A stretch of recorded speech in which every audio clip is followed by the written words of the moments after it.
The chairman of the board of directors of the Texas Tech Alumni Association has done an incredible job this last year, and John Redmond is on the stage to join me now to welcome you personally. And then we've got an incredible evening lined up for you with presentations and speakers and this MC that's going to do his best to make you smile a little bit too. So, Chairman Redmond, welcome, sir.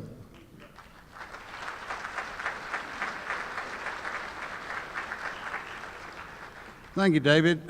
They told me to be very brief, so welcome. You know, our association is 91 years old, and so it's been 40 years since we've recognized the transition, so I'm pretty amazed to see all this crowd, Bill, and I don't know if they're here to really pay homage to you or just to see if you're really going to leave, so. Bill's always talking about tradition, so I wore the littlest and oldest double T pen I've got, but it's the real double T. Bill's always talking about the real double T. So when those guys try to move that scoreboard down on the south end zone, Bill Dean will be standing there hanging on it.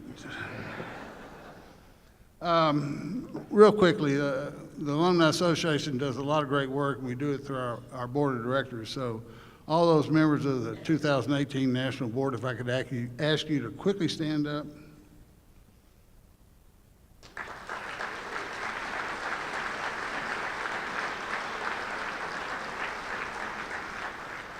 You know, the board meets 3 times a year, and we had some highlights this year. In the spring, we had really a highlight. We had the Distinguished Alumni Dinner, and what a dinner that was.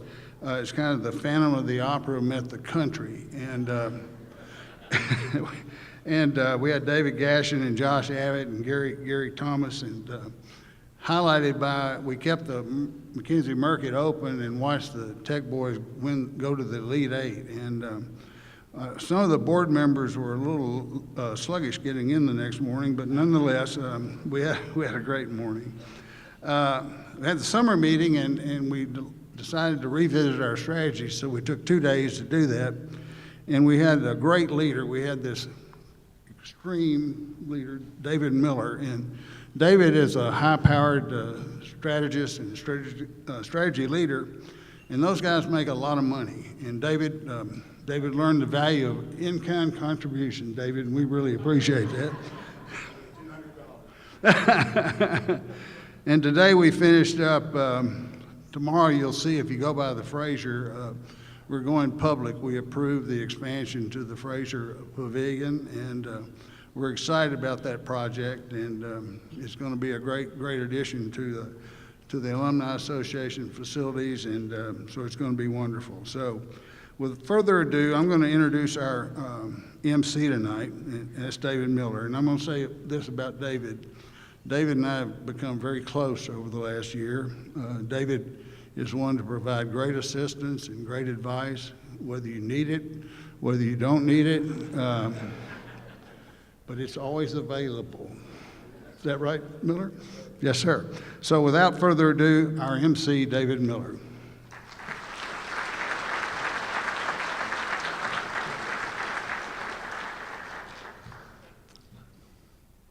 Fall 1967. Hard to believe that's 52 years ago. But a man set me on a course for my life that truly changed my life. He took a little skinny 18-year-old with thick glasses and skinny legs who had tried out for Bobby Magel's baseball team. That lasted about 3 minutes. He tried out for Gerald Meyer's basketball team. That lasted 2.5 minutes, but I did become Coach Meyer's manager, so I've picked up lots of socks and jocks. Ran for every student body office I think there was, and finally was elected on a sympathy vote as the chaplain of Monterey High School in Lubbock. But coming out of high school, for whatever reason, the man we honor tonight said, "Why don't you come be a part of this group of men?" And it transformed my level of confidence, my level of humility, my level of drive. And every person in this room, whether you're close to Dr. Dean or not, your lives have also been touched, haven't they?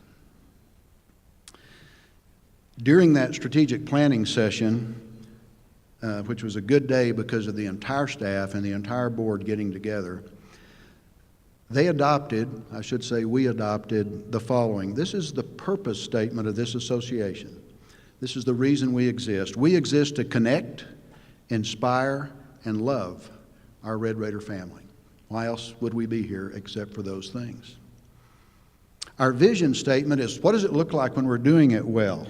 It looks like we may be doing it well tonight, because listen to this vision statement. We envision our members living out their legacies of pride, loyalty, and tradition. That's not what we do. Our mission statement tells us what we do. And we support our university, we build relationships, and we foster growth. And finally, a value statement using the acronym SPIRIT. We embody the Red Raider spirit, which stands for scholarship, pride, inclusivity, respect, integrity, and tradition. Now, when you heard those statements, I'm not trying to sell you on the idea that we created well thought out statements. Would you not agree with me that the man that we're honoring tonight has lived all that way before these statements were created, starting when he came from the campus of Lubbock High School to the campus of Texas Tech? So that is our model, and that is who we're honoring this evening. Dr. Dean, I hope tonight you'll sit back and you will remember. And I hope you'll laugh. I do hope you're going to squirm a little bit. Mostly I hope you'll look and you'll listen and you will finally recognize how much and how many people simply love you. We're committed to you. So we're going to have many rounds of applause tonight. Don't start now. But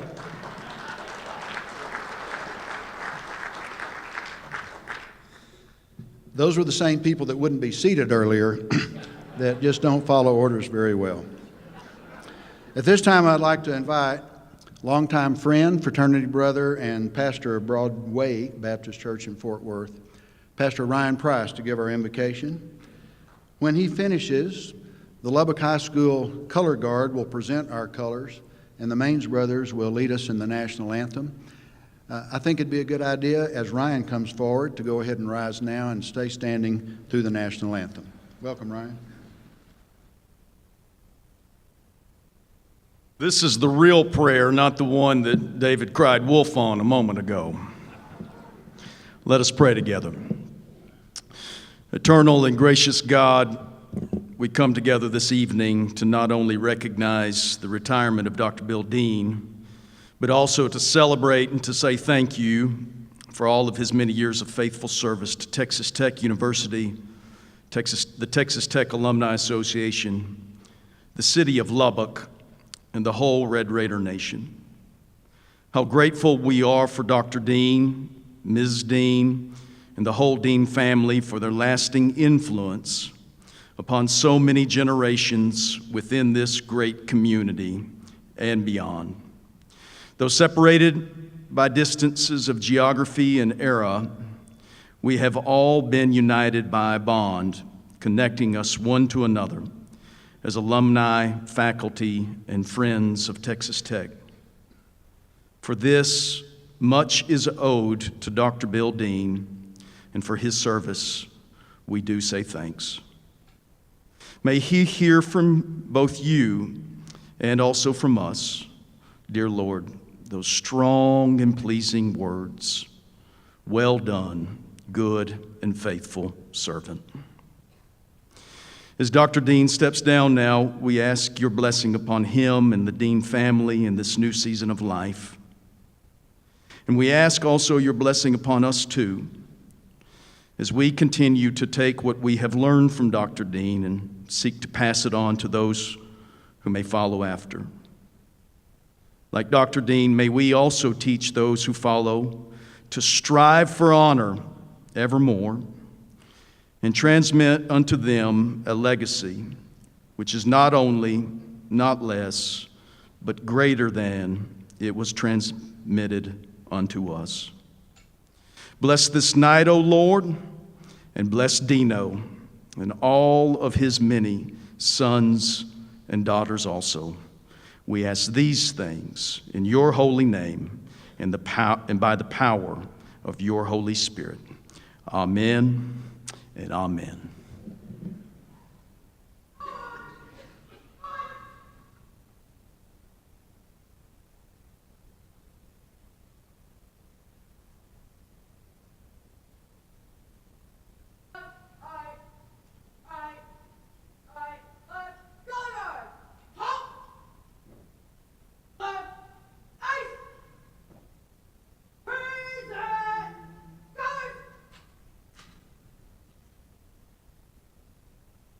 Oh, say, can you see by the dawn's early light what so proudly we hailed at the twilight's last gleaming, whose broad stripes and bright stars through the perilous fight o'er the ramparts we watched were so gallantly streaming, and the rocket's red glare, the bombs bursting in air, gave proof through the night that our flag was still there.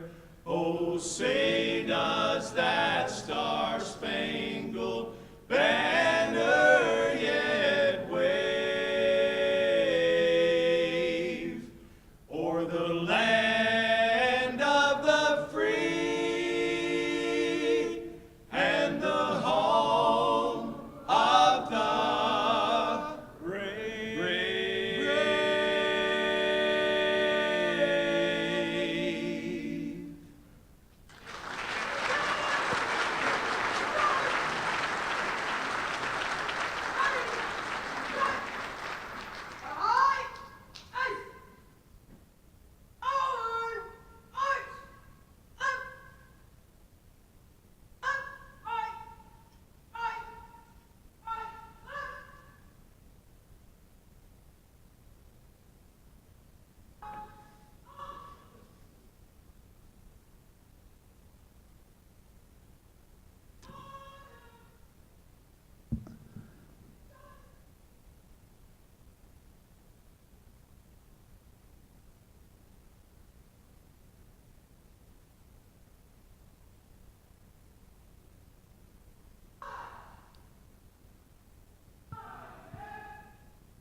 Thank you, young people. You may be seated.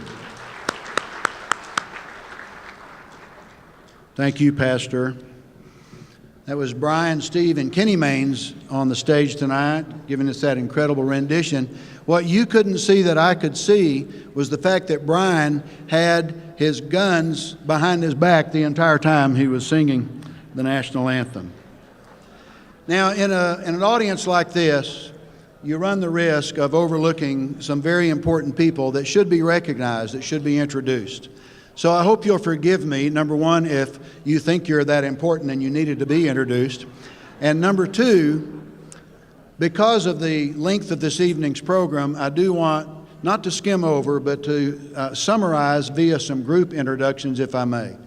You have a very busy interim chancellor who on October 25th, if I'm not mistaken, that's the correct day, will be formally elected by the Board of Regents as our permanent chancellor. And Dr. Mitchell is out traveling on what else? Texas Tech business this weekend. The president of our university, Lawrence Skuvenik, is where else? The pep rally, but he will be here a little bit later tonight to make a special presentation in honor of Dr. Dean. But we do have representatives of both the chancellor and the office here tonight. The chancellor and the president's office is here. We're delighted to have you, whoever you may be. John Redmond, you've already met. By his request, you're not going to hear a lot from Bill Dean's successor, but nonetheless, Kirk Langford and his wife Jill are with us, and I wonder if y'all would stand for just a second and wave to the group. Kurt and Jill Langford, our new incoming president, CEO, and First Lady.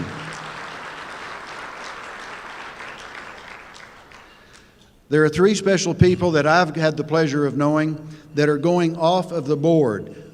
The fourth person, also a pleasure knowing, Paul Foster, could not be here tonight, but Paul has served admirably on your board. I would like to introduce tonight Christina Butts, Nancy Birdwell, and Michelle Blyberg, all who have served out, if not one, multiple terms on your board of directors. Would you guys stand or wave or make yourself known wherever you are? I can't see you out there. Good. Thank you all very much. I know they appreciate that smattering of applause. So, do you see the flowers on your table tonight? Not only were they designed and arranged by students in the College of Ag Sciences and Natural Resources, the sunflowers were grown in a field especially for this occasion. So they grew them, they cut them, and they arranged them. So thank you to the students of the Ag Sciences and Natural Resources College. Now, obviously, if you're here tonight, you have a special connection with Dr. Dean, or you're very close to someone who is. So, simply by the raise of the hand, I'm going to go down a relatively brief list, and if you would just sort of wave and make yourself known. If you knew Bill Dean, and still do, as a former board member of the Alumni Association, would you raise your hand first of all? It's upon your shoulders that we're standing tonight, and we thank you for your service. We've already recognized the current board members. If you're a member of the student board of directors for the Alumni Association, would you raise your hand wherever you are? Right? Oh, how did y'all end up in the cheap seats? You do more work than anybody, so thank you very much for being here. We are grateful. How many of you are here if you knew Bill either at Lubbock High or Texas Tech as a classmate? Would you raise your hand? That's what I thought. They're all dead and gone.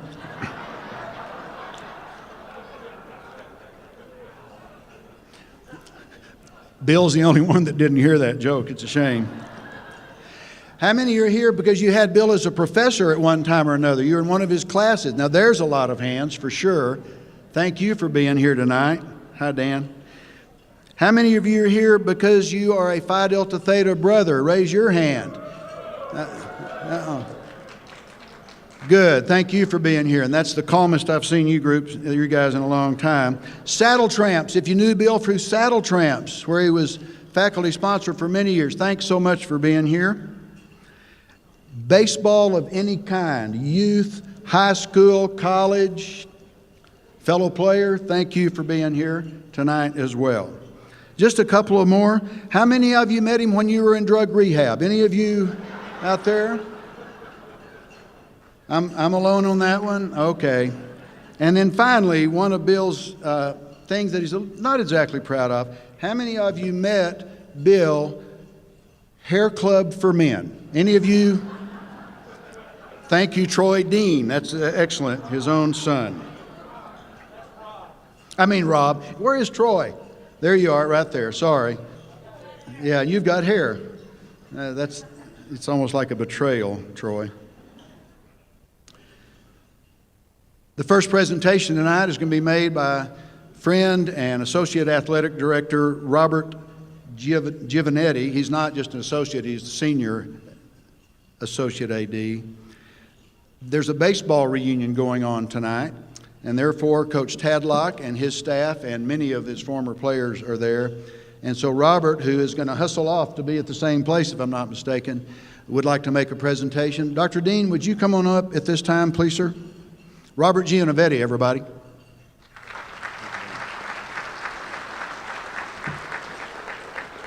Good evening. Great to be in a room full of Red Raiders. Homecoming weekend. If each of you could come to the game tomorrow and bring 10 or 15 people each with you, make my job a lot easier, and I appreciate that. So raise your hand if you'll do that for me tomorrow. Bring 10 or 15 with you. There you go. Thank you very much. So glad to be here. Glad to recognize Dr. Dean. I got to hear Dr. Dean today during the Top Texan lunch, and he has not lost a step, right? From the time I first met him in Intro to Mass Comm a long time ago, you haven't lost it, Dr. Dean. You still got the fastball. It was really impressive to see today. We heard David talk about legacy. We talk a lot about legacy in athletics. What kind of a team do you want to be? What kind of competitor are you? What kind of mark do you want to leave? What kind of impact do you want to leave on those around you? Legacy is a key word for us at Texas Tech Athletics. For Dr. Dean, his legacy is set. It's already set.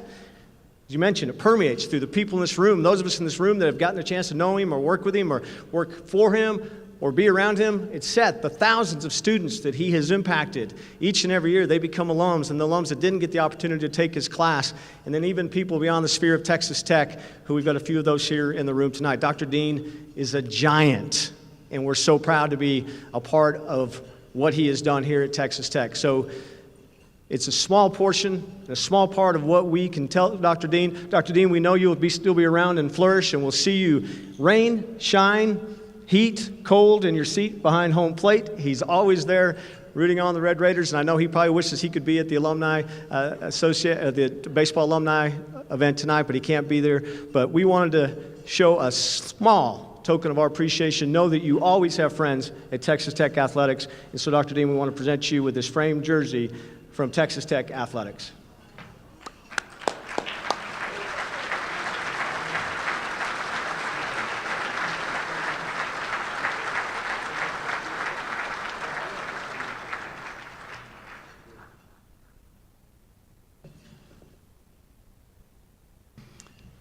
As you finish your salads, and in just a moment, dinner will begin being served, I've been asked to tell a story or two, and I will be relatively brief. We're honoring Bill tonight, but you know who's been standing beside and behind him every step of the way, and it's his beautiful wife, Peggy. What an incredible person.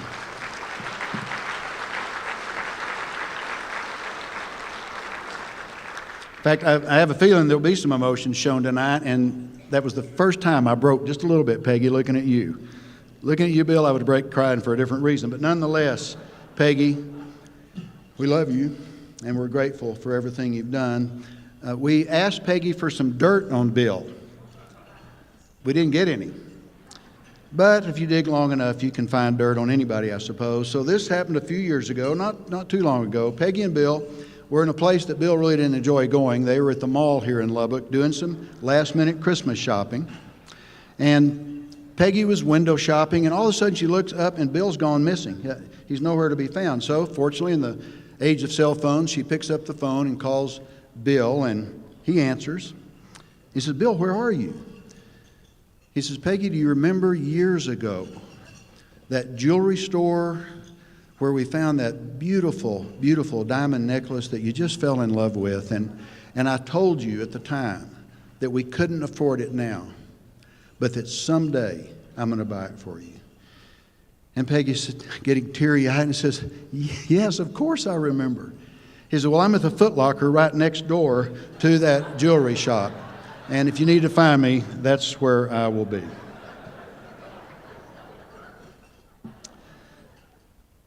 Thinking about how poorly that joke went off, the bar will be open all around tonight throughout the entire evening. Be careful, please. We need you to be home safely.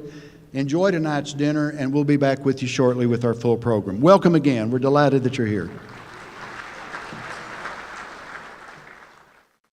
I'm so grateful to David Deason, who lined up all these incredible servers and hosts for us tonight. David is the head of Top Tier at Texas Tech, and that's probably not the right title, but he's running this meal thing for you tonight. Would we give them a hand, please?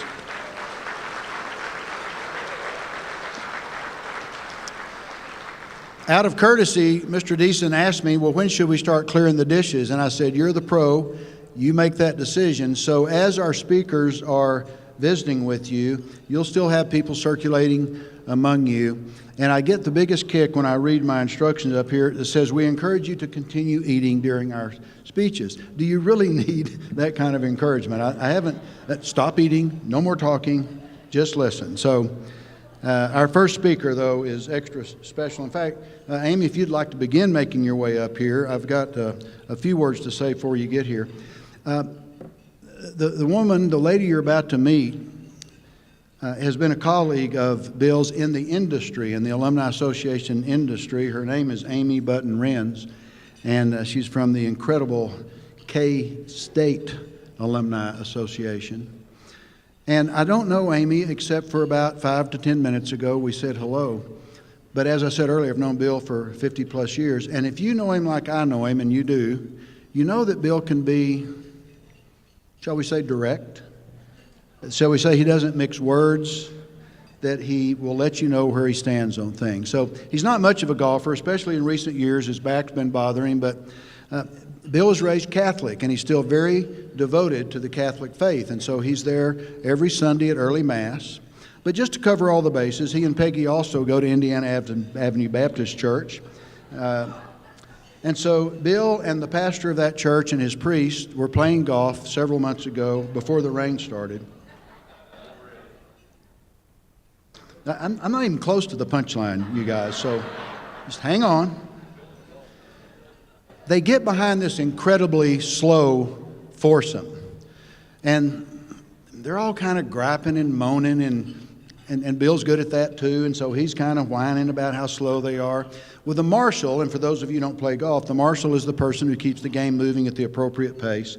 He comes up, and the pastor says, "What is wrong with these guys in front? They're dreadfully slow." And the marshal says, "Oh my gosh, you guys, we had a terrible fire at the clubhouse, as you know, several months ago. Each one of these firemen actually lost their sight temporarily in that fire, and when they want to play, we just let them on because they really did save our clubhouse."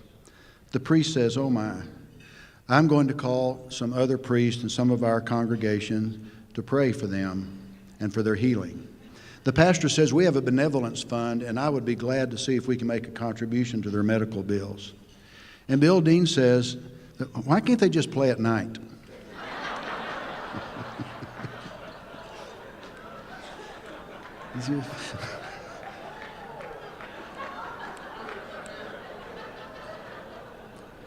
Oh, you're such a heart of gold, Bill. Amy Button Renz is the president and CEO of the K-State Alumni Association. And listen to this, y'all. She met Bill at the winter conference of the council that serves alumni associations around the United States. And that was the same year she was named president of her association.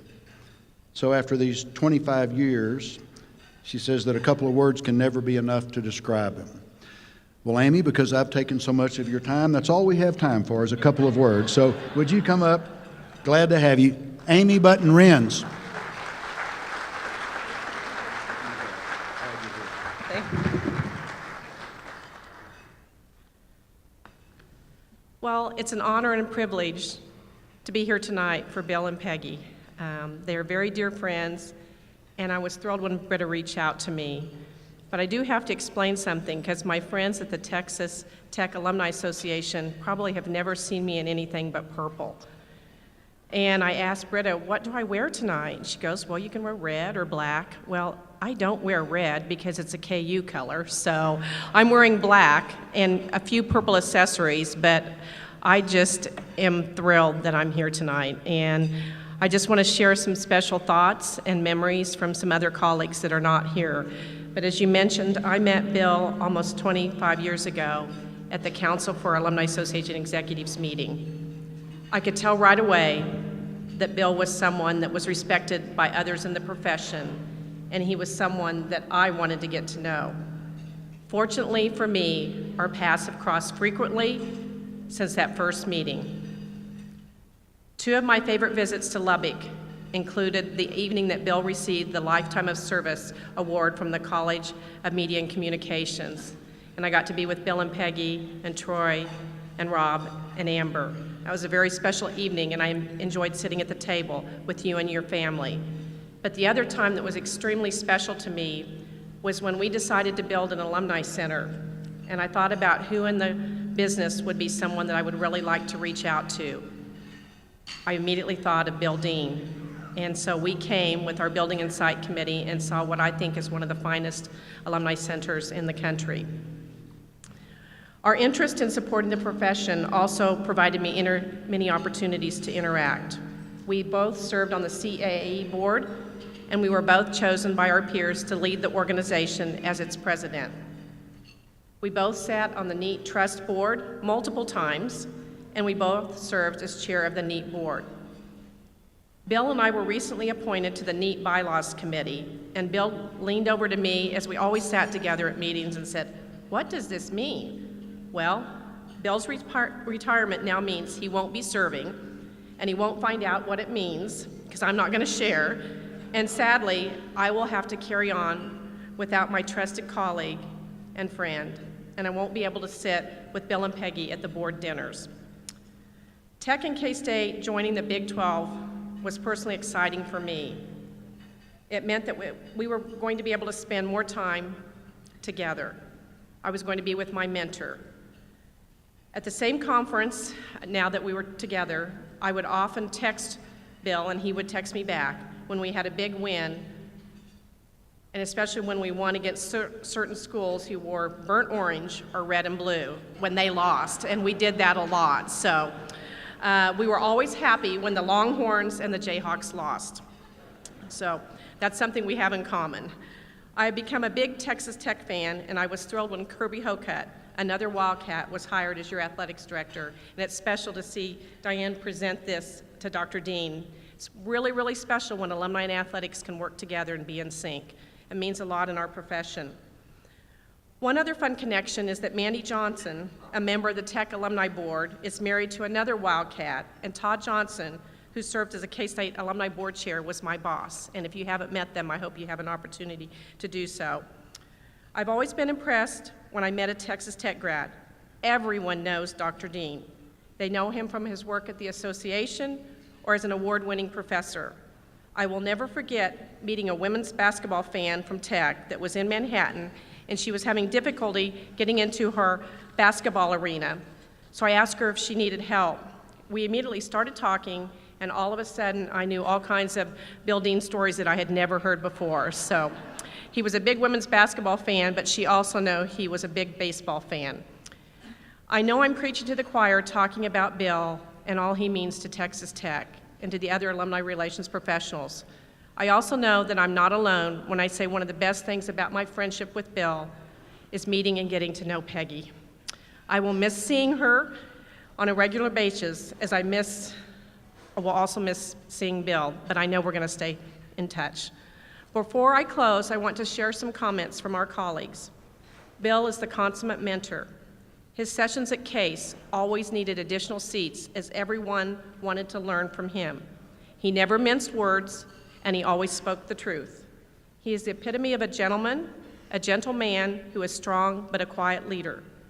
But we also know another side of Bill, his jokes that could bring the house down at our meetings, and I'm sure there's many Texas Tech alumni functions that also experience those jokes. One of our colleagues shared that when the Self-Governed Alumni Association directors traveled to Texas Tech, we learned something very special during our time in Lubbock. Bill Dean is Texas Tech, and he has been that since his days in college. That was reaffirmed just a couple of hours ago when I asked someone at the airport when I was waiting in Dallas if he knew Bill Dean. He wasn't in Texas Tech apparel, but I thought, I'm just going to take a chance and see if my theory plays out. Well, it was true. He knew Bill Dean. He was a Texas Tech grad, and he said, I'm very proud to know Bill Dean. That's pretty special when you have someone that everyone knows. We each travel through life seeking the same thing, inner peace, personally and professionally. I have a feeling that when Bill became a freshman at Tech, he already had that inner peace. But I also suspect that Peggy filled in any remaining voids. I always close my remarks or speech at K-State alumni events with Go Cats, but tonight I close with Go Raiders in honor of Bill Dean. I will always be grateful that he is my friend and mentor. He is the best of the best. Go Red Raiders.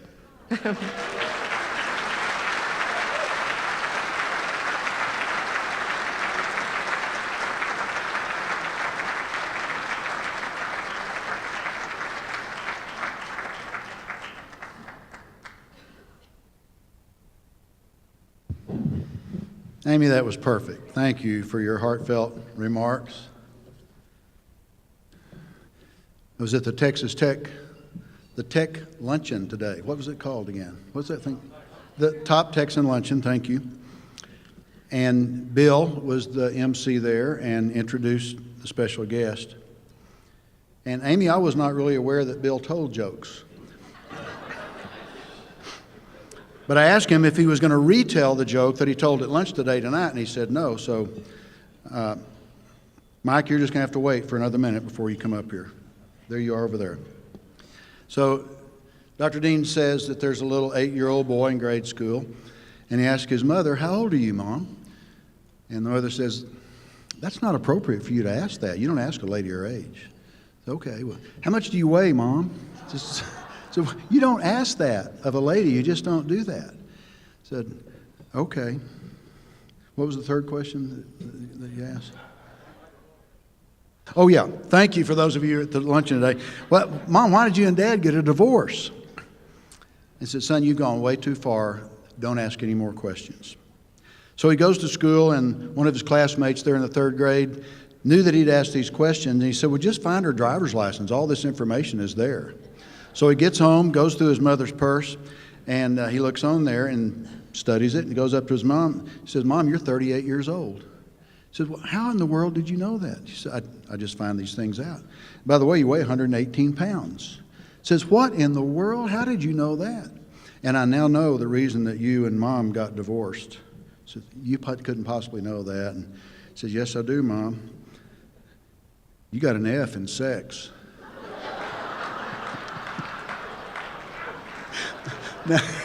Now,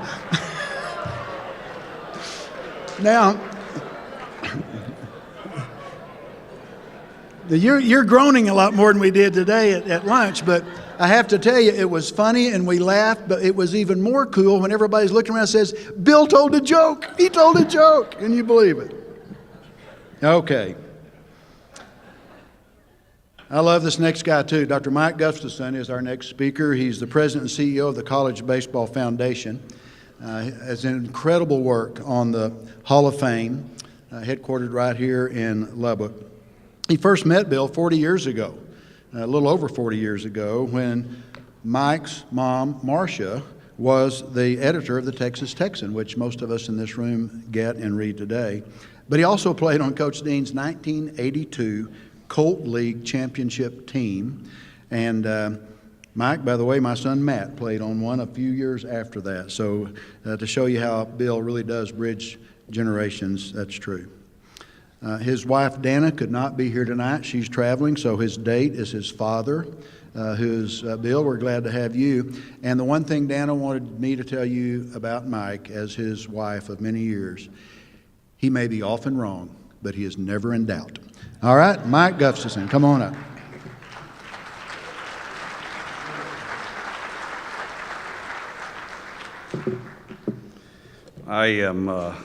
That's a tough act to follow.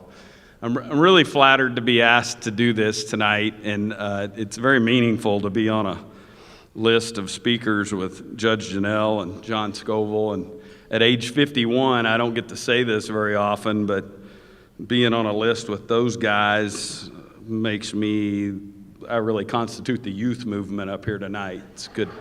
It's good. I first met Dr. Dean, as that said, in 1978.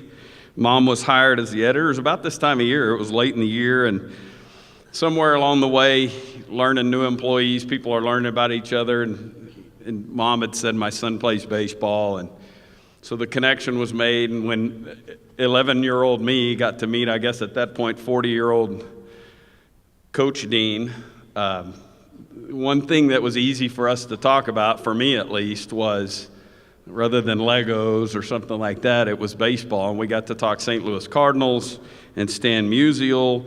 And so he and I always had a enjoyable relatability. One of the neat things about it, when I would go up to see Mom's office, at that time they were both upstairs, Dr. Dean at one end of the hall and Mom at the other, she would say, he doesn't have anybody in his office right now. You need to go down there and say hi. And so, okay. She said, and call him Coach Dean. He likes that.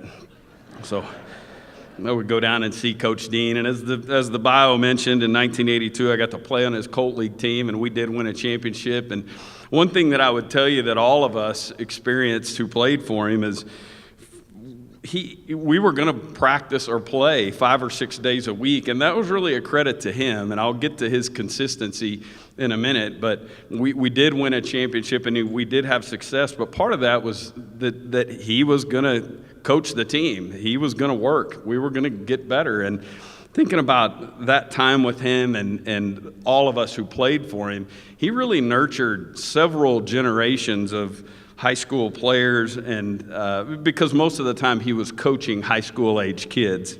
And he developed and nurtured so many of us and prepared us for high school baseball. And I'm reminded of a story that I heard at one point. He had long day at the Alumni Association, then the Ex-Students Association, so on how far back I go, but then he comes to practice and throws batting practice and does the whole deal, and on the way home he swings by Colt League and does a little scouting to watch the next team we're going to play, and gets home, and Peggy'd had one of those days, kind of a, Bill, you love baseball more than you love me. He thought about it a second. He goes, yeah, but I love you more than football and basketball.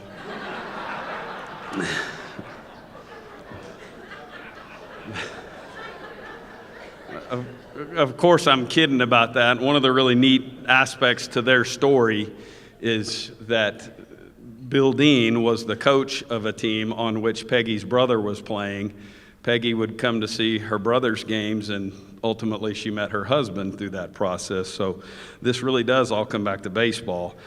There's a Lou Gehrig-like, Cal Ripken-like quality to Dr. Dean, to Coach Dean. And I'm going to go back and forth between that. Around the Phi Delta Lodge, he's Dr. Dean. They'd think I'm crazy if I call him Coach Dean, but when we think about Lou Gehrig and Cal Ripken, what do we think about? Guys that showed up every day, that were very good, Hall of Fame players, guys that didn't miss a game 13, 14, 15 years, guys who were consistent, there every day, honorable.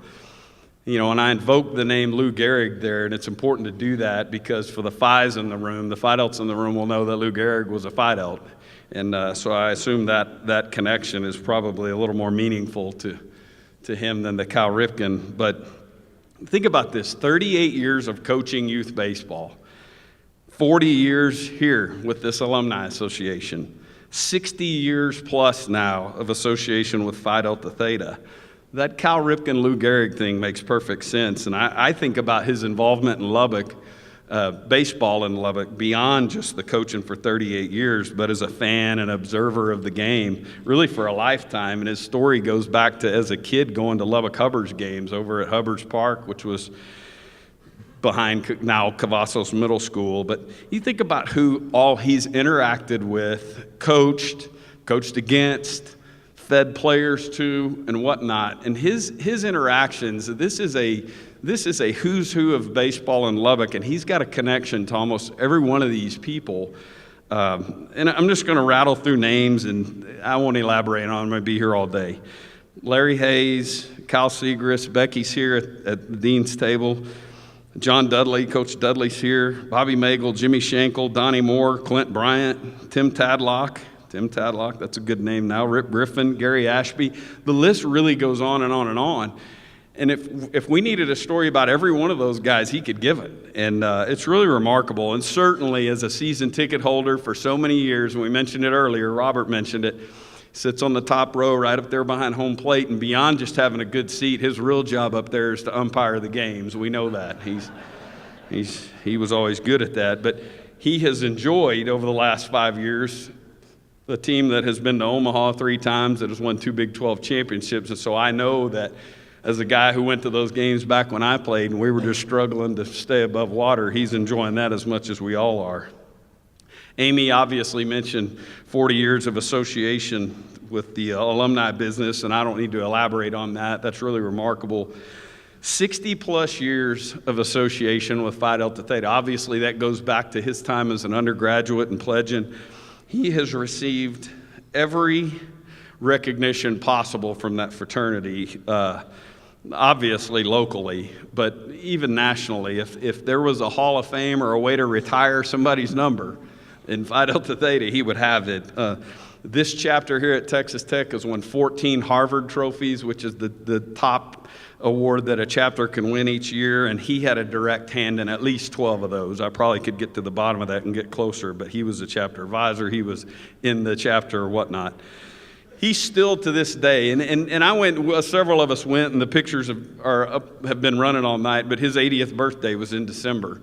And I say that, I joked about it earlier, but I say that to point out something. For many of the Phi Delts, and I don't know exactly when this started, but I know when I pledged in the fall of '85, he gave a Pref Day speech that, I guess for the lack of a better term, it's we all call it the pretty damn tough speech. And Pref Day, of course, is the day that the fraternity and sorority process has narrowed itself down to two. You know, the kids are going from the Phi Delt Lodge to somebody else's lodge, and this is decision day. Everyone's in a coat and tie. And that speech that he's given for so long, and it's probably had versions of it, and it usually involves a couple of versions of some of those bad little Johnny Catholic-inspired jokes that he's got. But the nun and little Johnny, and yeah, I actually thought about telling one, but that speech has been so influential and so meaningful to so many people who made that decision to go to Phi Delta Theta. And what's remarkable is he's 80 years old, and those guys in the chapter today are like, man, we got to have Dr. Dean give that speech. And they're exactly right. And it's amazing how connected he is with these kids these days. And I really want to conclude with a story about that. You know, I was asked to do this speech back in April, so I really only had about 6 months to get ready for it. And so I get to, in the last month or so, it's kind of coming together in my head. You know, you take off driving and these things come to me. But we were together, and this was the West Virginia weekend, so 3 weeks ago, and we had the fraternity has a casino party, and it's just like a casino party that you would know, fake money, and, the kids and the adults and whatnot are playing craps and all that. And the key thing that's special about this party is it's usually early in the fall semester, and it's done at a time that the parents are invited to join us. And in that, you get alumni as well, some alumni, but mostly parents. And the idea there, and it was a genius idea by Dr. King and Dr. Dean, who I know Rob King's here somewhere, but to really connect these kids and their parents to this whole thing so that they come in and they see a room full of people like John Scoville and Bill Dean and just the other members, and they go, you know what, Belushi didn't come through here in a toga, right? That's important. But one of the things that happens at this party is, and I was standing there talking with him, just kind of helping take money and this and that, and there's a lot of parents coming in, and these parents come in, and the kids see Dr. Dean, and the kids, 19, 20, 21, 22, come over, and they all say hi to him. Several of them bring their dates over to say hi. Several of the parents will come over. In many cases, it's a Phi Delt who's got a son in the chapter, or the mom took his class, or whatever. You guys understand that. All of the numerous connections to him. And here he is as relatable as ever, and he's 80 years old. And all of these people, just like all the people in this room, are coming over to say hi and have this great interaction. One of the really cool things was I had heard great things about a young pledge. And I said, he came over and he said hi to me, but he really talked to Dr. Dean for a minute. He walked on, and I said, hey, he's a really good kid. And Dr. Dean goes, yeah, if he wants to be student body president, he will be. He's that kind of kid. And I thought, there it is right there. Here's a guy that's, again, 80 years old, and he's dialed into that kid and that rush process enough to know that. This is a sharp kid. This is a winner.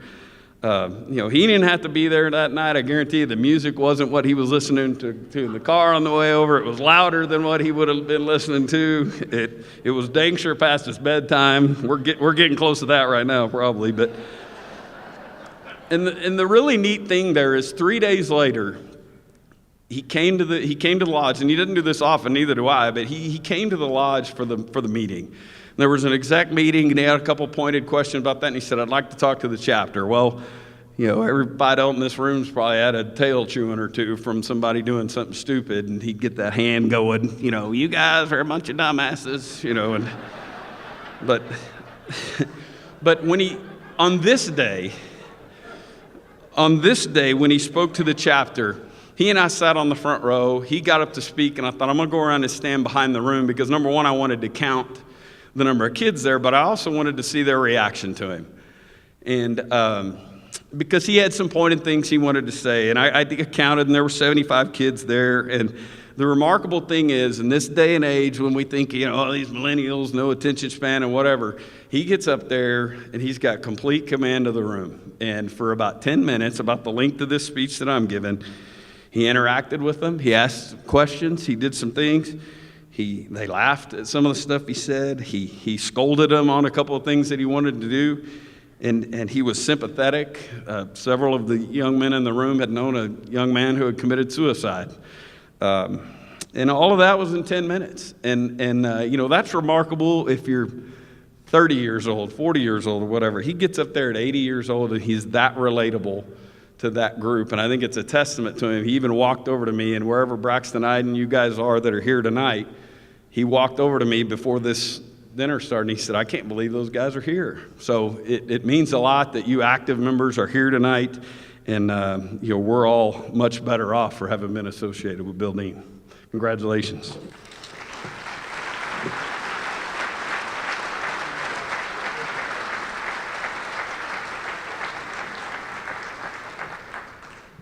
Thanks, Dr. Gus. I appreciate it. By the way, if you think that's a 10-minute speech, maybe you ought to get a...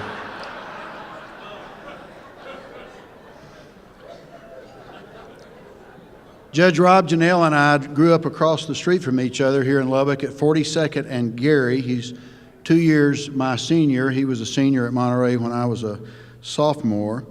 And we really didn't get in any trouble together, but we got close a couple of times. And I learned a lot from Rob.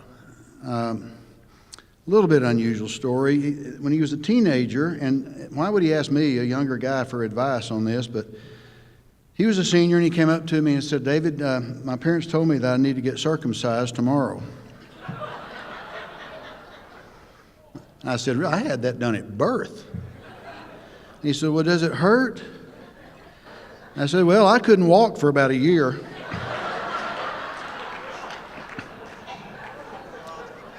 Now, that's funny. Irreverent, but funny. Rob went off to play football at New Mexico Military Institute, and when he returned to play at Texas Tech, I'll never forget the first time that he was on the kickoff team. Not the kickoff return team, but we kicked the ball off. And here goes this, by the way, we used to call him Christmas in high school because we thought he was slow. Well, somewhere at NMMI, he got speed, because here goes this bowling ball down the field, dodges one blocker, and collides with the ball carrier. He was told later he made an outstanding tackle on the play. He was a member of the Texas House of Representatives, where he chaired one of the most powerful committees in our state house. He was then appointed by President George W. Bush as a district judge in 2003, sitting on the federal court. He met Coach Dean in 1964 when Bill stepped in to coach what used to be called the Bell Red Checks. And then when he came to Tech, he joined Phi Delta Theta, where Bill was chapter advisor. I love this guy, and I hadn't seen him in way too long. We joined the same fraternity several years ago, actually the same year when his wife Beverly passed away and my wife Jane Ann did. And we're both here to tell you that whatever God allows, he also redeems, because his wife Jane is right over there and my wife Catherine is right over there. Rob Janelle, everybody. Judge Janelle.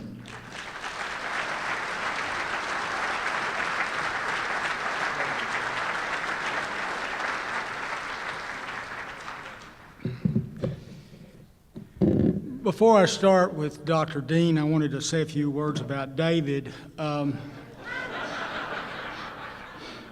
First of all, you'll really enjoy permanent jury duty, okay? And for those of you who aren't aware of this, David has some sayings that he's adopted in his life and has made him the person that he is today. The first is his motto of life, and that is, you're only young once, but you can be immature forever. And the second is his theme song about life by Waylon Jennings. Many of you know Waylon Jennings. Used to sing with the singing group, country and western singing group. And his theme song is one of Waylon's songs, I've always been crazy, but it kept me from going insane. So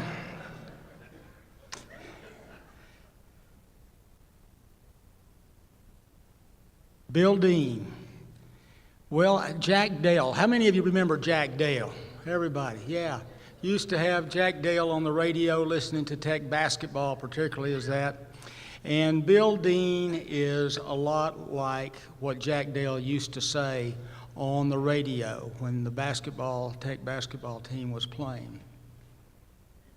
He's got the ball at the top of the circle. He jumps, shoots, and scores. Nice play. Well, that's Bill Dean right there. He jumps, he shoots, he scores. That's you, Bill. That's you. Who here went to Tech anytime from 1967 through the present time who does not know Bill Dean? Could you raise your hand? I guess they all know you, Bill. They've all got you.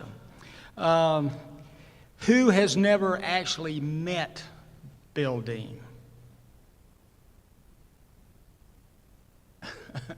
Is that a yes or a no, or just a shake of my hand? He's standing right in front of you, so I mean, okay. All right.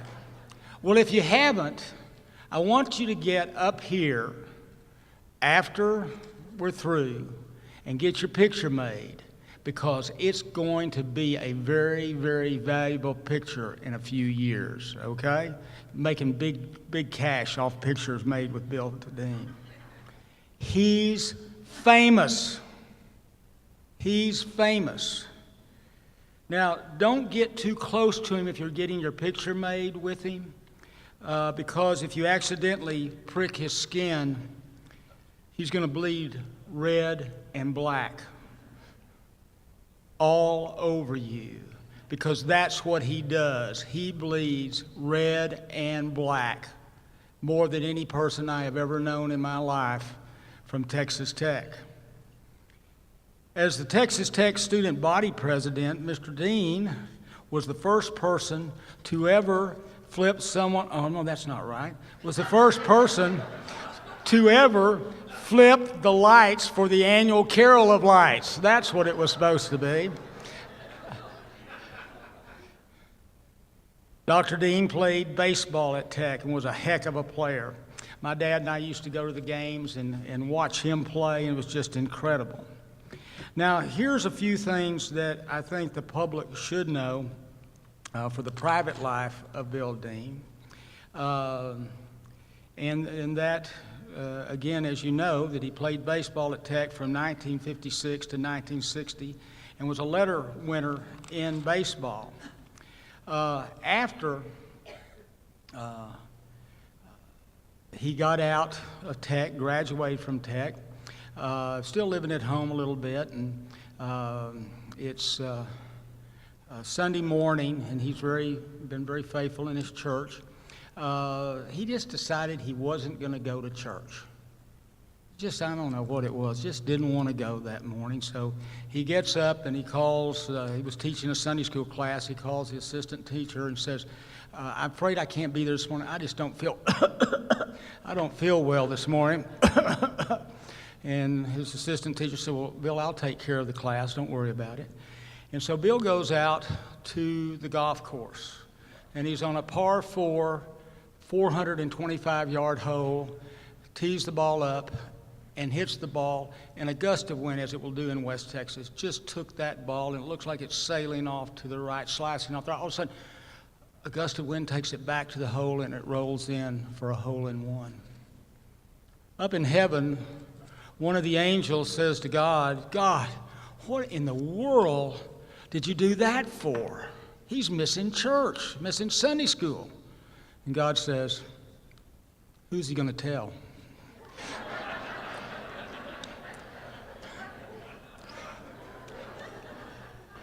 After I graduated from Monterey High School in 1965, I went to New Mexico Military Institute. I wanted to go to the Naval Academy, but my math and science skills were not very good, and so they wanted me to prep for that.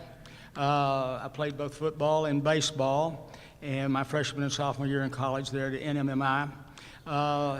And then I took the entrance exam for the academy, and I still couldn't do math or science. So I was fortunate enough that Tech offered me a football scholarship So was back to Lubbock and Tech and played both my junior and senior year as a 5'8", 185-pound inside linebacker.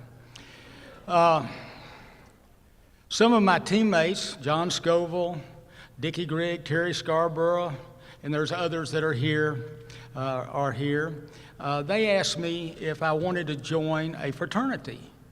And I said, sure, why not? What's a fraternity? I just finished 2 years in an all-male military school. It can't be that hard. What I didn't know was that Bill Dean was our fraternity warden. Oh, excuse me, I mean sponsor, excuse me. Not only did I have a football curfew and rules, but we also had Dr. Dean's curfew and rules. In our pledge class, we had one motto in our pledge class, and that was, "We're sorry, Mr. Dean, we're sorry." I really had to practice that, okay? There was no, and I mean no nonsense in breaking of rules with Bill Dean as our fraternity sponsor. He had served 4 years in the United States Army, and he knew how to make us drop and do push-ups. After graduating from Tech with my BS, that's an appropriate degree for a judge, don't you think, a BS?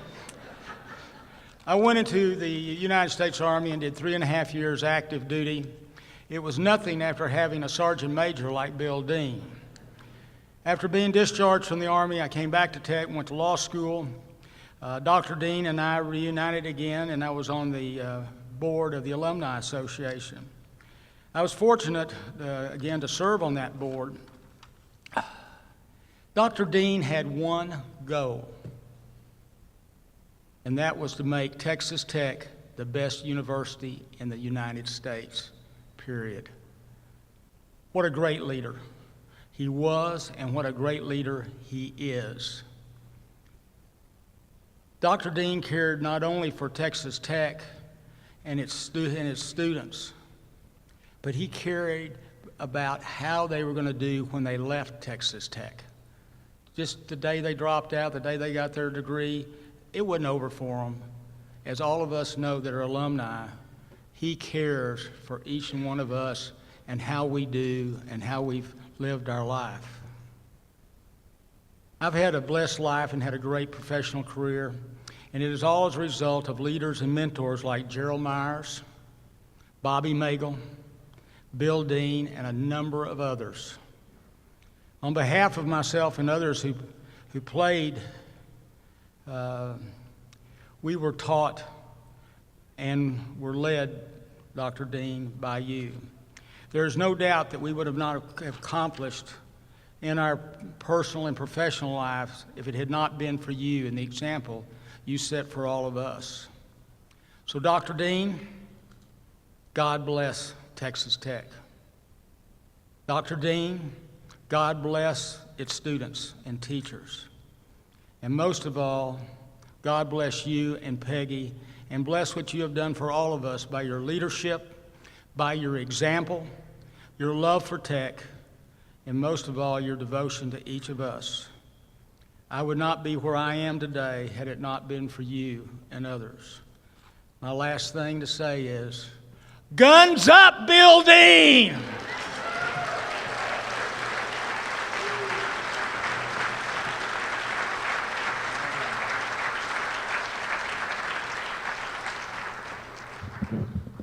Thank you, Judge. As MC, I think I'm sometimes trying to be more funny than I am accurate. And I mentioned when we first got started that all of you are VIPs here tonight. But perhaps I should bring attention to at least these two people who have devoted their lives to Texas Tech. Very different, yet the same desire. Our past chancellor, our Chancellor Emeritus, Kent Hance is with us tonight. Kent, would you stand?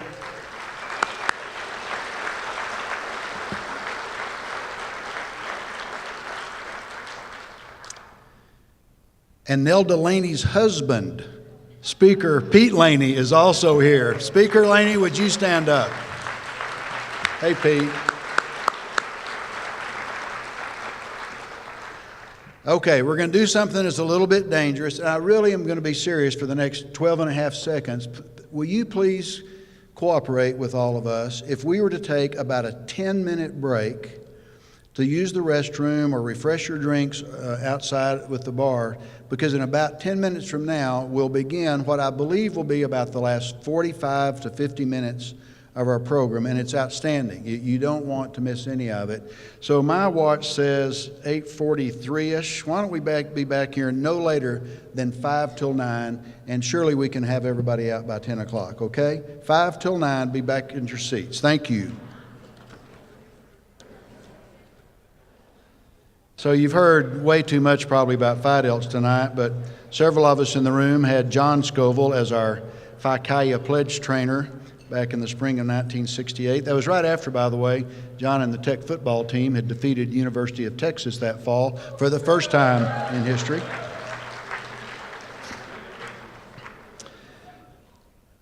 And I may be wrong on part of this, but I'm not wrong on this part. John was named Mr. Texas Tech his senior year. That's not that big a deal.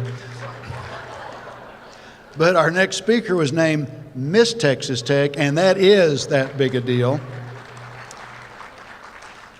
So that means that she's known Dr. Dean for more than many years, and they continue to build their relationship when not only was she on the alumni board, but she also became the chair of that board. She describes Dr. Dean as steady, dependable, and you can count on him to give it to you straight. I've got another really funny story, but because y'all were so slow in coming back from the bathroom, I'll spare you. No applause, please. Mrs. Diane Scoville. Diane.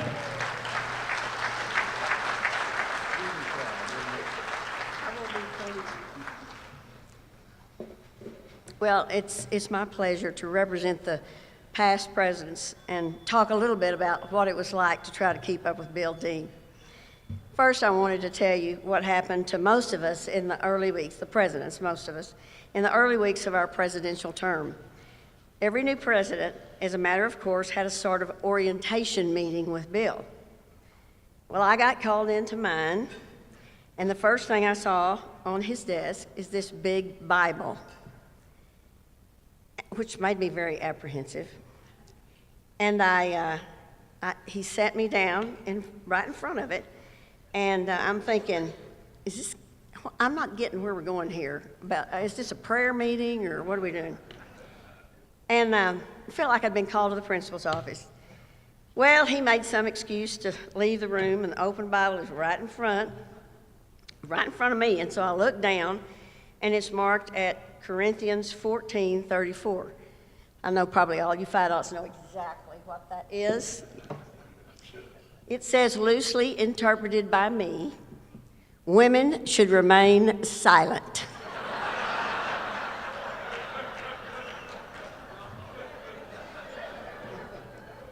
And then it said something like, all the time.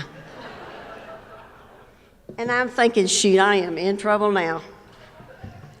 Now, lest you think that Bill is a sexist, rest assured that some of the specially chosen male presidents also got marked up Bible verses too. And that happened pretty often, I think. Just left them kind of over here so we could see them, or come sit down and look here at this, right here where this Bible is, look. Well, in spite of us talkers, simply put, Bill Dean has made the history of the Alumni Association.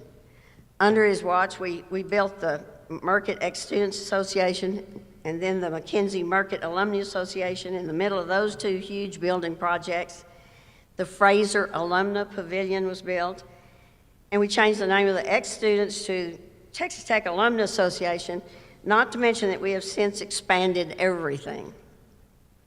These were hard projects, and Bill had to work with the university, the city of Lubbock, all the architects, the contractors, the board of the Alumni Association, and oh, by the way, raising money is not his favorite thing.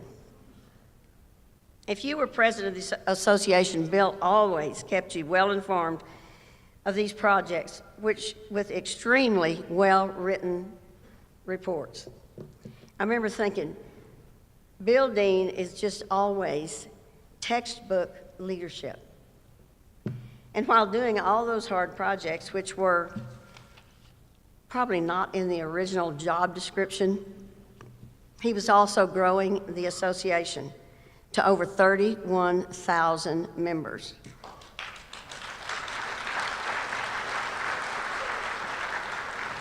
He would go to these meetings with other heads of college alumni associations and come back with these ideas and best practices to bring our association in line with the best associations in the country. Well, now our association is the best association in the country. It is the best in the Big 12. And Amy, I believe, Kansas State and Tech are tied with being the best. I don't know what the best is measured by. I don't want my new neighbor to get mad at us. And our association is one of the models in the nation, really. And if you think this is all he did, think again. You know, of course, that he was teaching classes, and he was the advisor to major campus organizations, and he was volunteering in the Lubbock community. And some folks worried that his paid job might suffer from all of his barely paid or unpaid jobs. The association presidents learned very quickly that he was going to get it all done, and he would do it well. There's another thing we all learned. Do not try to change Bill Dean's schedule. This is not a good thing to do. Do not do that. Don't change the schedule of the meetings. Don't change the schedule of the day. It's just not, you don't want to pay that way. It's all about the schedule.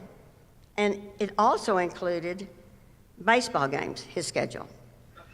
I just heard this the other day. Peggy had a fender bender, and she called Bill, like most people would do. They call their husbands and say, hey, I need some help. His response was, and I quote, "What do you think I'm going to do about it? I'm at a baseball game."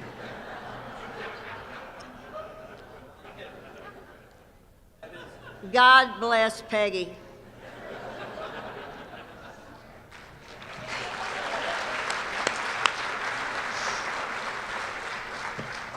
I have never known anyone as busy or as disciplined as Bill Dean, or anyone as perfectly prepared at all times for all of the things he did. Now, there's a price you pay for being perfect and very protective of your schedule. Bill is not a jolly person.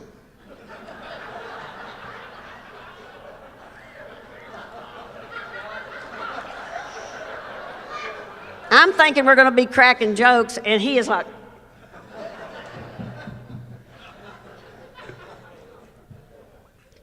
hilarity is just not his thing. There were some years when he smiled more than other years. And various presidents spent a lot of time trying to get a chuckle out of him. He does not have what you would call a bubbly personality. Seriously, and I ask a lot of presidents, what is something funny that Bill did? What's something? And they were like, can't think of one. I just couldn't think of it. Just couldn't think of a thing. But Bill Dean, the not funny man, his past presidents all know and love, he does have these traits. These you'll recognize probably from somebody named John Scogle. He wrote the book on humility and integrity. He's the consummate team player. He's always focused on making things better. He keeps his eye on the ball, not the scoreboard. And Bill coached all of us that winners never quit and quitters never win. Bill believes that the best way to get support was to give support. Bill's success in leading, coaching, advising, and unifying is based on discipline. Bill's priorities are faith, family, Texas Tech, and fraternity in that order. In conclusion, tough times never last, but tough people like Bill have lasted 40 years. Simply stated, they don't make them any better than Bill Dean. And God bless Peggy.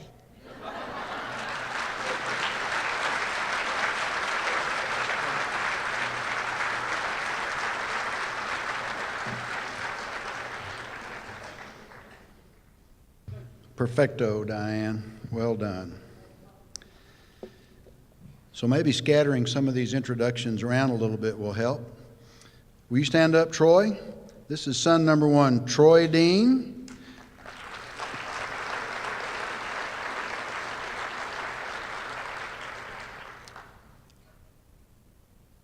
We think it's son number 2, Rob Dean, and his wife Amber. Would y'all both stand too?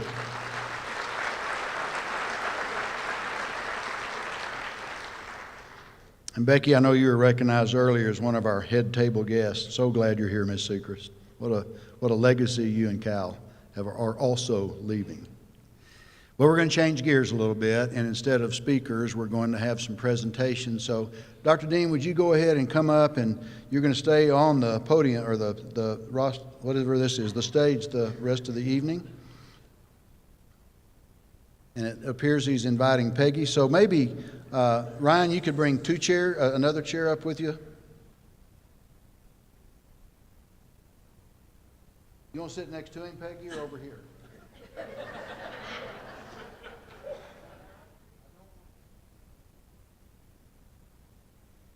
So how about we put it right here in front of the baseball jersey that everybody's already seen, and out a little bit so those people over there. Peggy up here, is that correct? Thank you, Rob. Well, John Redmond, current chair of our Alumni Association Board, Christina Butts, immediate past chair, Barry Street, chair-elect, and Bill Brown, chair-elect-elect, or is that chair-elect-elect? Would you please make your way up to the front? Here's 2, here's 3, and there's Bill. Okay. And you guys take it from here. A lot of hard work by these 4, and would you give them a round of applause?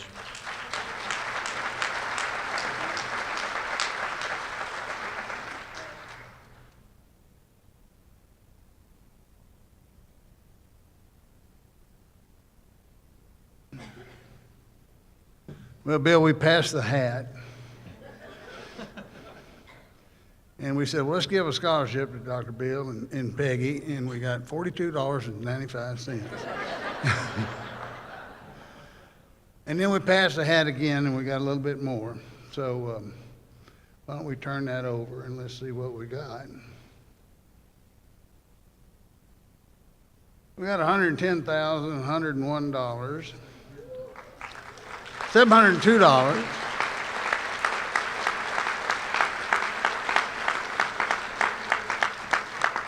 That'll be endowed scholarship, Bill and Peggy Dean, Radersville High Scholarship. So thank all of you for supporting that. Yeah, you're welcome. I gave the $2.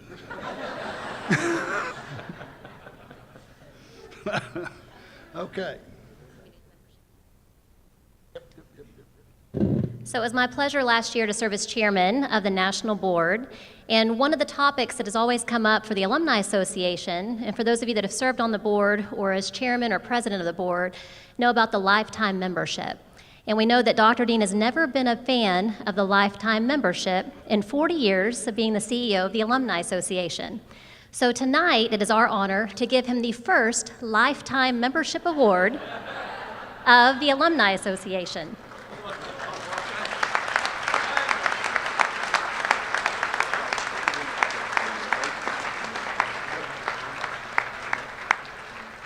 And you'll notice this matches our new cards that you use at the Fraser Alumni Pavilion. So if you turn it around, it's got our logo on it, our new logo. And on the reverse side, it has his membership information. So congratulations on the first lifetime membership of the Alumni Association. No money.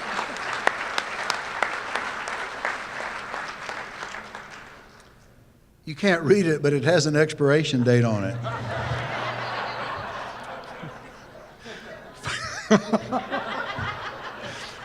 Fortunately, it's not till December 31st, 2099, so you're going to be around for a while. We think that'll be good. We don't know.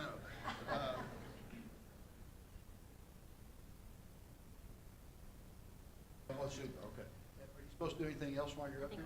I don't know. Why don't you go ahead then? All right. You're dismissed, and with great appreciation. See, we made it.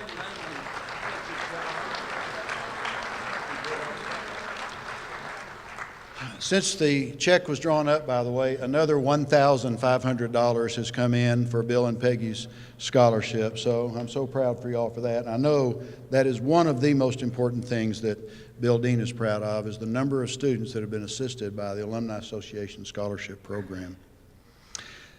Presentation now is going to be made by Savannah, the president of our Student Alumni Association Board of Directors. So Savannah, you want the microphone?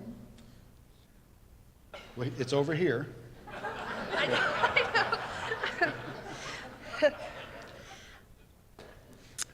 I wasn't told I was speaking tonight. So I'm not really sure if there's anything in the script, but Dr. Dean has been one of the most impactful professors in my college career. And I know that that stands a lot for the rest of the Student Alumni Board. He was the very first class I had on my very first day on campus after I walked into the wrong class. But his jokes put us all at ease, even after his really difficult tests. And I won't ever forget the B I got. But we learned so much from him. And what I try to tell our Student Alumni Board members is that there's an essence of being a Red Raider that we all understand. And when Dr. Bill Dean walks into a room, it envelops you. It's not something that you have to search for. It's something that meets you when you talk to him. And it solidifies why we're Red Raiders and why he is such an impactful force on our campus. So I'd like to thank you for everything you've done for us and everything that you continue to teach Red Raiders, and we really appreciated having you a part of our organization. Thank you.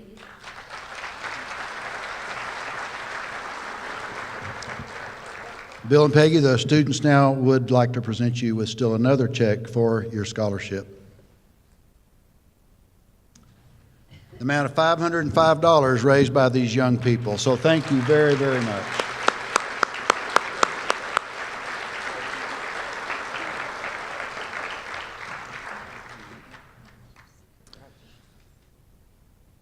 Savannah, for somebody who didn't know you were going to speak, that was a job well done.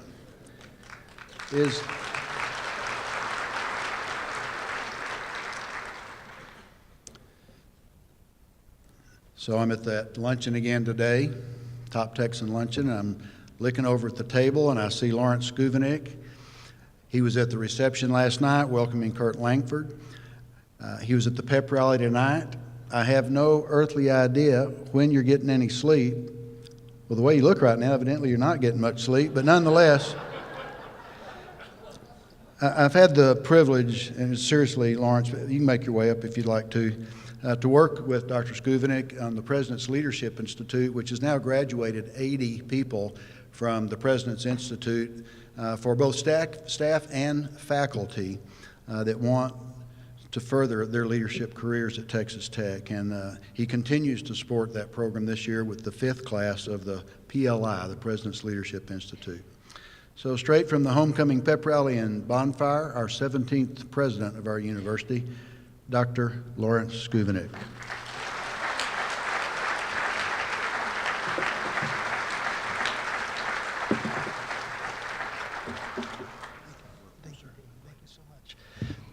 You know, when you show up at a pep rally in a suit and somebody reads your bio, that's a real killer. But I'm very, very pleased to be here tonight. The leadership of the Texas Tech Alumni Association thought that this evening would be the perfect occasion to present a very special award to Bill Dean. Now, most of you may know, and I know Bill does for sure, that typically we award the Distinguished Alumni Award in the spring. But tonight, Bill, we're going to give you that award. Now, today at the Top Texan Lunch, Britta did give me a description of this award, and so that everybody understands what this is about, let me read this. The Distinguished Alumni Awards are presented each year to the most prestigious graduates of Texas Tech University for their professional achievements, contributions to society, and support of the university. Past recipients have governed states, flown space missions, sung leading roles in the great opera houses of the world, served as CEOs and military commanders, won Olympic gold medals, and even performed heart surgery on celebrities such as Larry King and David Letterman. Now, Bill has not sung in opera houses. He has not won any Olympic gold medals. And thank God he has not performed heart surgery.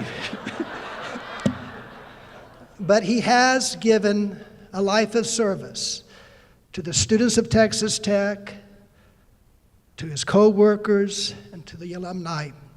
And I would suspect every person in this room would agree that there is nobody more deserving of the Distinguished Alumni Award than Bill Dean.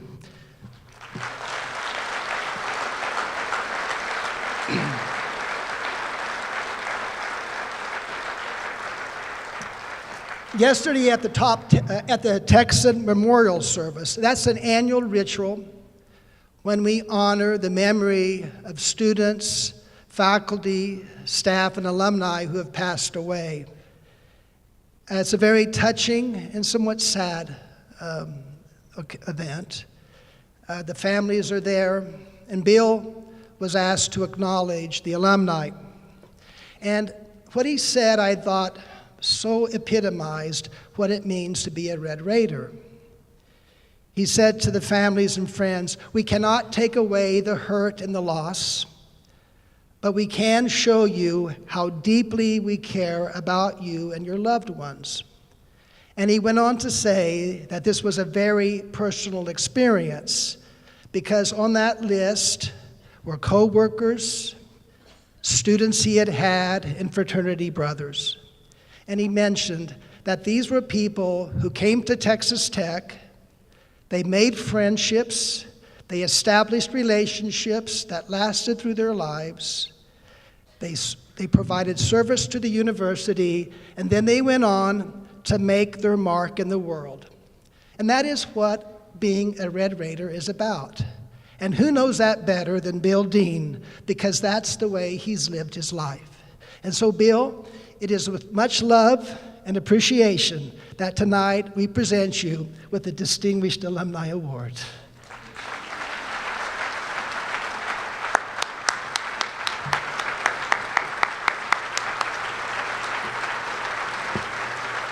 you so much.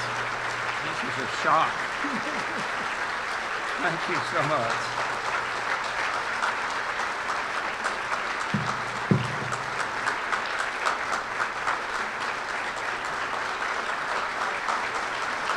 What?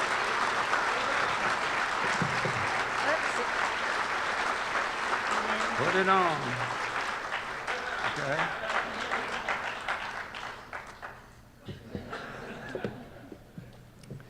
This program is about like the movie War and Peace. It's gone on forever. But I think Peggy and I are very humbled, honored, and appreciative of everything that's been said and done, and especially the fact that you all are here. I think I would probably be a little remiss if I didn't acknowledge Dr. Wick Alexander being here tonight, because he's the person that hired me. He started all of this. Wick, I appreciate your taking the time to be here.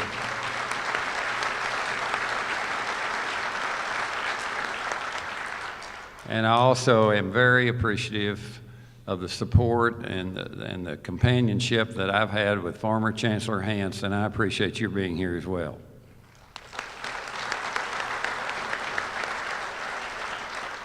I want to thank Britta and our executive committee. They obviously put all this together. I lost control of it a long time ago. But I want to thank you for what you've put together. This is very meaningful for us. Ryan, I appreciate your coming from Fort Worth to be here. Gio is not here now. I'm sure he's gone to the baseball reunion. I guarantee you, I never wore a uniform that looked that good when I played baseball. But I'm very appreciative of that. I especially appreciate Amy. You know, she is a true blue K-Stater. And for her to come here tonight is very special, and I appreciate it so much.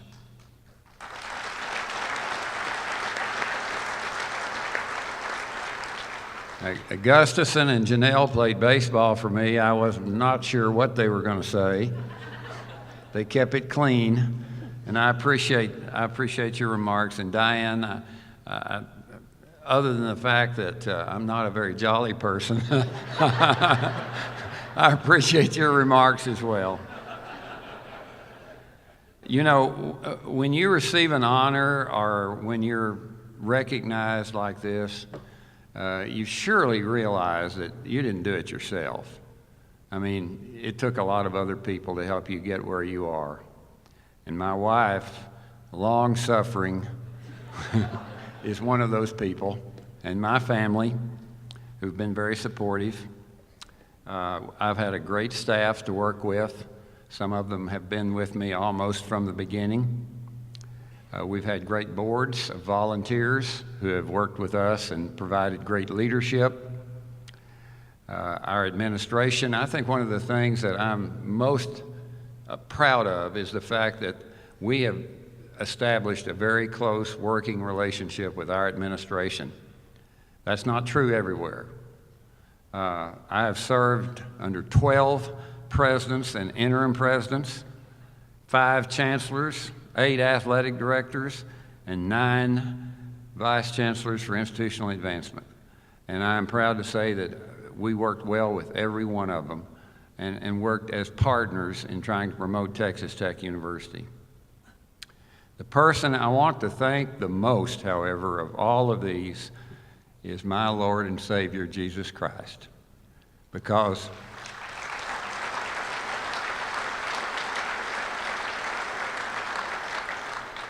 I've done a lot of stupid, foolish things in my life, but I've been forgiven for those.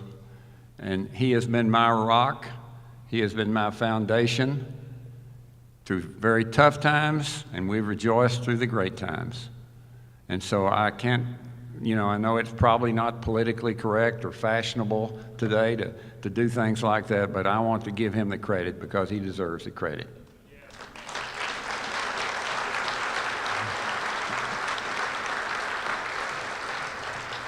And finally, just thank every one of you for being here. You're very special. It's just been a very humbling and honoring experience for us. We are very appreciative. Go Tech.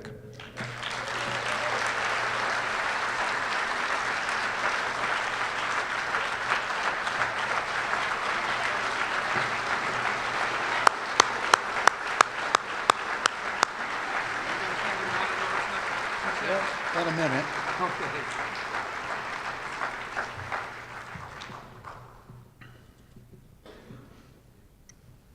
Good, you're already standing for the Matador song.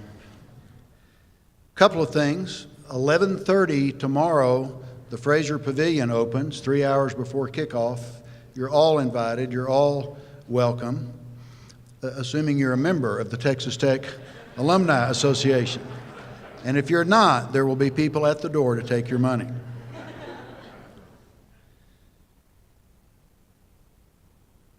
Woo. Just a point of personal privilege.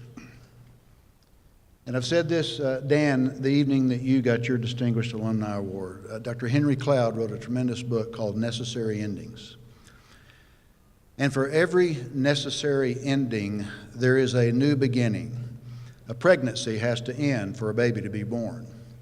A high school education has to come to a conclusion before you can come to a place like this place, Texas Tech.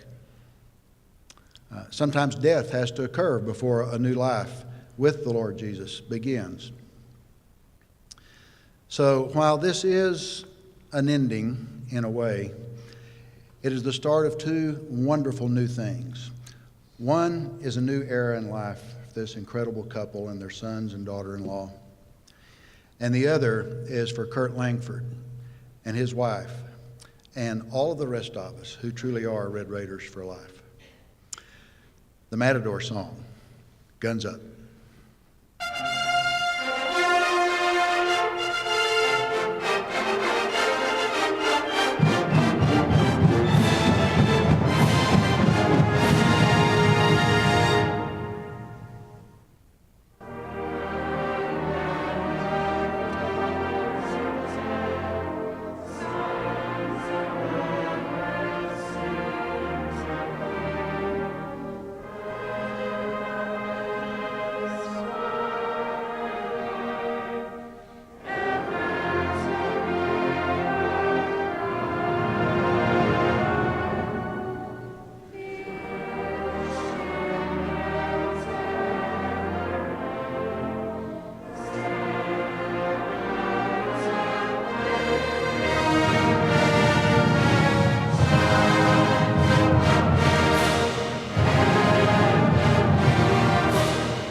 One final announcement. If you are a member of Phi Delta Theta, Bill would like to have his picture made with all of you up here as soon as this is over.